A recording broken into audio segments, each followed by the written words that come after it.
My name is Baruti Kafele. The presentation motivating African American and Latino boys. I'm bringing information.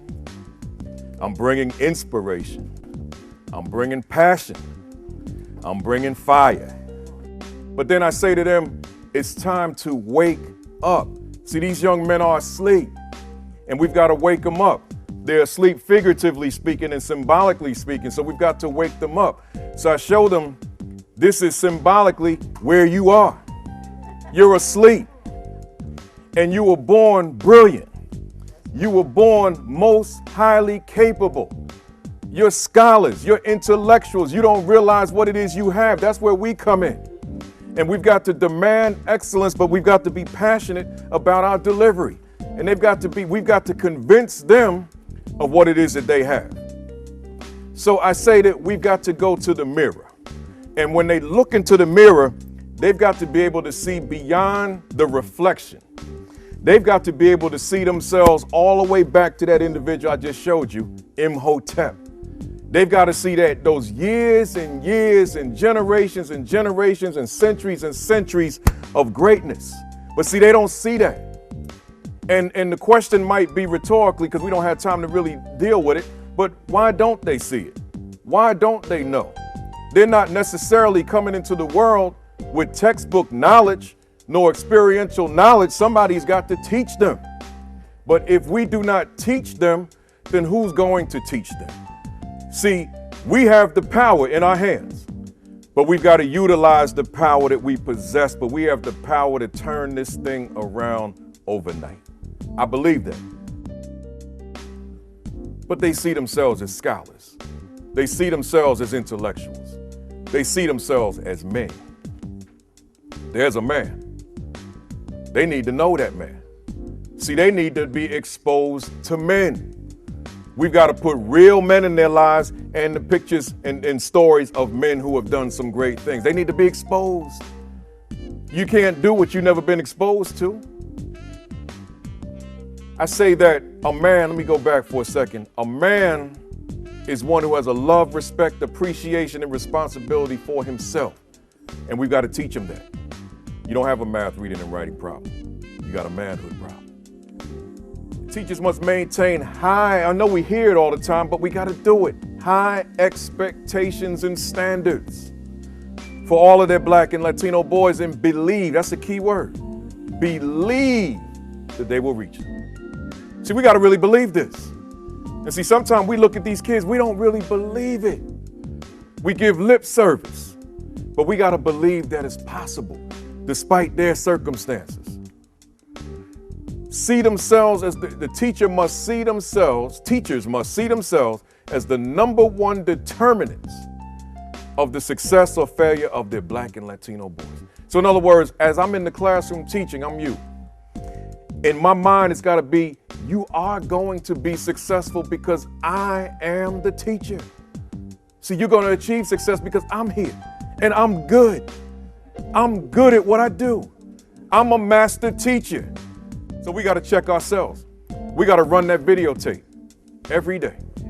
At the end of the day, about ourselves. What did I do? Was I effective? Did I reach them? Did I say the right things? Did I do the right things? Was I loafing? Was I half-stepping? Was I playing games? See, we got to run that tape. We got to reflect. And then we've got to honestly assess us and then set small incremental goals each and every day as we move into the next day. That mirror I showed you, I have one hanging up on my office wall. Right when I walk into the office every day, I go right to my mirror. There are 3 questions. The first, right, that I have written on the wall underneath the mirror. The first question is, who are you?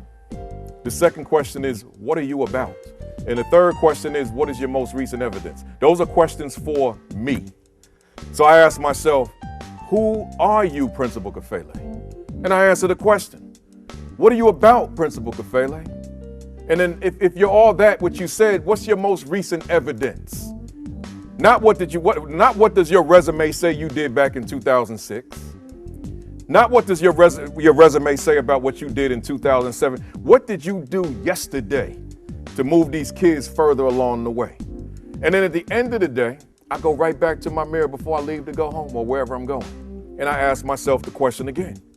See, it's a constant test and assessment of me as leader. So this is what we have to do. We've got to constantly challenge ourselves. I recommend you all purchase yourself the mirror. Hang it on your classroom wall and tell your teachers, your students, why it's there. Tell them, because I'm testing myself. I'm assessing myself.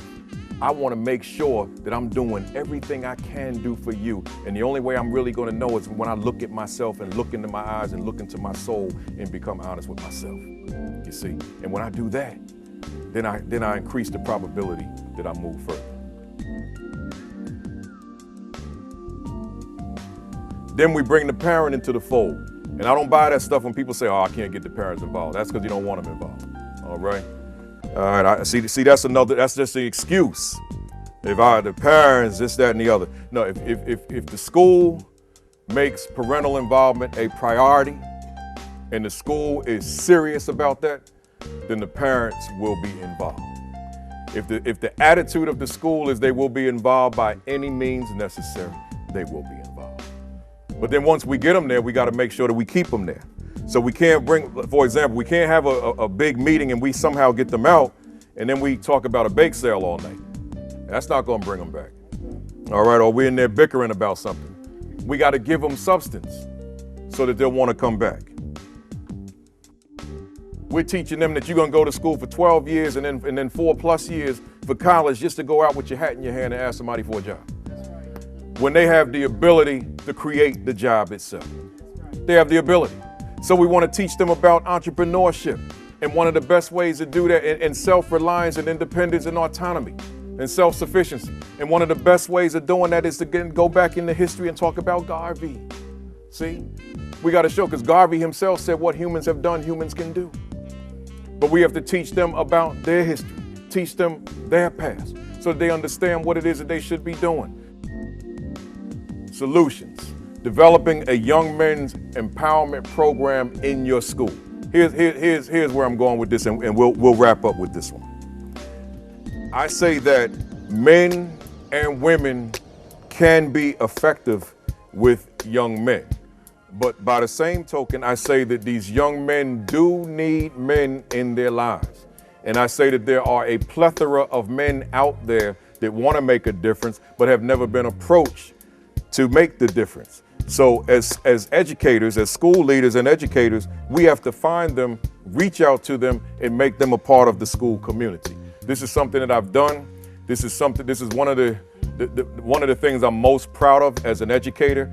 And my next empowerment meeting is Monday morning. And I can't wait to get back to school to have them. I have these twice a month where I just have my male students, 2 grade levels at a time. And we deal with issues relating to becoming men.